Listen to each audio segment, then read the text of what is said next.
1945-1960. Un style plus libre pour des femmes qui, au sortir de la guerre, ont envie d'exprimer qu'elles ont envie de vivre avec frivolité. Durant les quelques années qui suivront la guerre, un vent de fantaisie va par conséquent souffler sur la joaillerie. Les bijoux deviennent volumineux, enroulements et volutes se multiplient en toute liberté. L'or aux teintes variées, jaune ou rose, envahit les colliers, les clips et les bagues. Or lisse en surface éclatante ou ciselée, imitant la texture des tissus, or travaillé en fil torsadé ou en ruban plat, finement articulé.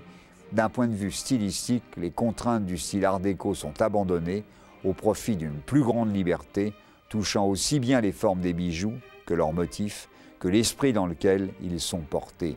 Il est extrêmement important de voir que là, la joaillerie, quelque part, quitte le domaine de l'art contemporain pour rentrer dans le domaine incroyablement nouveau pour cette joaillerie de la mode.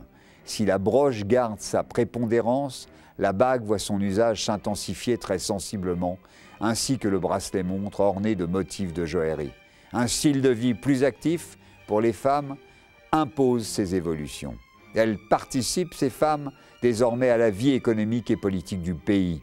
Le droit de vote leur est accordé en 1944, un symbole, clé de voûte d'une société nouvelle.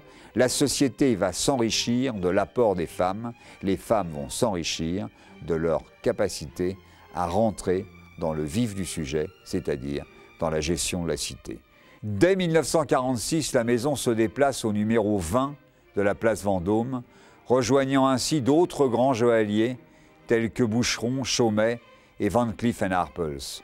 Le grand changement consiste à ouvrir des boutiques donnant directement sur la rue. C'est une étape importante. En effet, on pourrait imaginer que, en venant place Vendôme, Mauboussin cherche à rentrer dans le cénacle, dans le petit groupe des joailliers, des grands joailliers statutaires. Bien non. Mauboussin vient place Vendôme parce qu'à l'époque, justement, elle veut participer à l'avant-garde. Elle est parmi ces joailliers avant-coureurs qui viennent se placer sur cette nouvelle place pour y vivre avec plus de lumière. Le grand changement consiste à ouvrir des vitrines donnant directement sur la rue.